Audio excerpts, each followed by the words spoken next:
एक कहावत तो आप लोगों ने सुनी होगी, 100 सुनार की एक लोहार की। और आज अमेरिका ने वो ही कर दिखाया है। पिछले करीबन 3 महीनों से इजराइल छोटी छोटी एयर स्ट्राइक कर रहा था। यमन के हुती विद्रोहियों के ऊपर लगातार उनके ऊपर अटैक किए जा रहे थे, लेकिन कोई खास असर पड़ नहीं रहा था, क्योंकि यमन के हुती विद्रोहियों ने भी हमास और हिजबुल्लाह से सुरंगें बनाना सीख लिया है। वो लोग जमीन के अंदर गहराइयों में सुरंगें बनाकर बैठ जाते हैं, और जब उनको अटैक करना होता है, चाहे इजराइल पर या फिर यमन के पास में जो समुद्री इलाका है उससे गुजरने वाली शिपों पर, तो फिर वो सुरंगों से बाहर निकलकर उन पर मिसाइलें या फिर ड्रोन बरसा देते हैं, और उसके तुरंत बाद एक बार फिर से वो अपने बिलों के अंदर जाकर छुप जाते हैं। और ये बहुत ज्यादा बड़ी मुसीबत है, न केवल इजराइल के लिए बल्कि भारत जैसे देशों के लिए भी, क्योंकि हमारा व्यापार भी यमन के आसपास से होकर गुजरता है और इसकी वजह से हमें भी बहुत ज्यादा नुकसान पहुंचता है। जैसा कि आपने देखा ही होगा, पिछले 1 साल से भारतीय नौसेना को अपने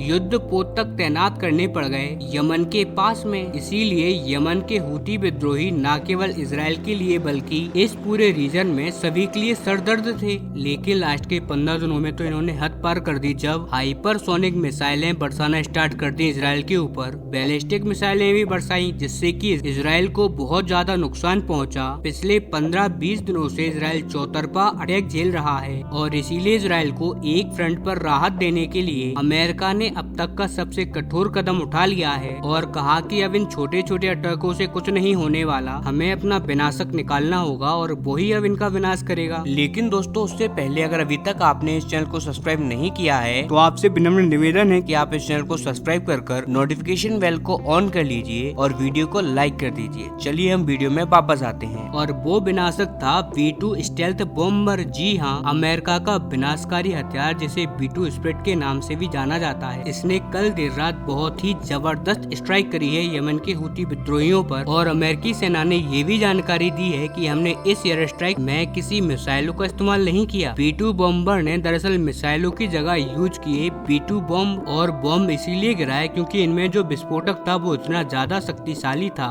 जिसने बहुत ही गहराई तक जाकर इम्पैक्ट किया, जिससे कि कई फीट गहरी जो सुरंगें थी वो भी धंस गयी, जिससे कि वहाँ पर बैठे हुए सैकड़ों हुती विद्रोही अपनी मिसाइलों सहित वहीं पर दफन हो चुके हैं। और अब करीबन 12 घंटों के बाद रिपोर्ट आ रही है कि ये हमला इतना विशालकाय था कि जो उनकी पूरी एक विंग थी ना, जो इनकी मिसाइलें संभालती थी और अटैक करती थी इजराइल के ऊपर, वो 70 से 80% तक तबाह हो चुकी है। और अगर अब उनको दोबारा से अपनी इस विंग आर्म को खड़ा करना है तो बहुत ही लंबा टाइम लग जाएगा। इसीलिए ये हमला बहुत ही ज्यादा बेहतरीन साबित हुआ है इजराइल के लिए। उसे जो यमन के हुती विद्रोहियों वाला फ्रंट था वहाँ पर उसको थोड़ी राहत मिल जाएगी, और वो एक बार फिर से फोकस कर पाएगा हमास हिजबुल्लाह के ऊपर। साथ ही जो सीरिया की साइड से उस पर अटैक हो रहे हैं उन्हें भी अच्छे से काउंटर कर पाएगा, क्योंकि देखिए ये जो आसपास के देश है ना इजराइल के, यहाँ पर तो वो कभी भी अटैक कर सकता है, लेकिन जो यमन है वो इजराइल से काफी दूर है। अगर आपको हुती विद्रोहियों पर अटैक करना है तो आपको बहुत ज्यादा प्लानिंग करनी होगी, आपको अपने सबसे बेहतरीन एसेट्स यूज करने होंगे, क्योंकि आपको इजराइल से पहले कई घंटों का सफर करके जाना होगा यमन में। वहाँ पर आपको टारगेट ढूंढने पड़ेंगे, उसके बाद स्ट्राइक करके आप लोग वापस आओगे। और ये पूरा काम आप ये मानकर चलिए, अगर आपको एक हमला भी करना है तो पूरा 1 दिन लग जाता है। इसी वजह से ये काफी थका देने वाला और बहुत ही ज्यादा रिसोर्स खर्च करने वाला काम बन जाता है। और इसी वजह से अब अमेरिका मदद के लिए सामने आया है, ताकि इजराइल अपने आस पड़ोस के देशों पर फोकस अच्छी तरीके से कर पाए और वहाँ पर आतंकियों का सफाया करने में पूरा ध्यान दे।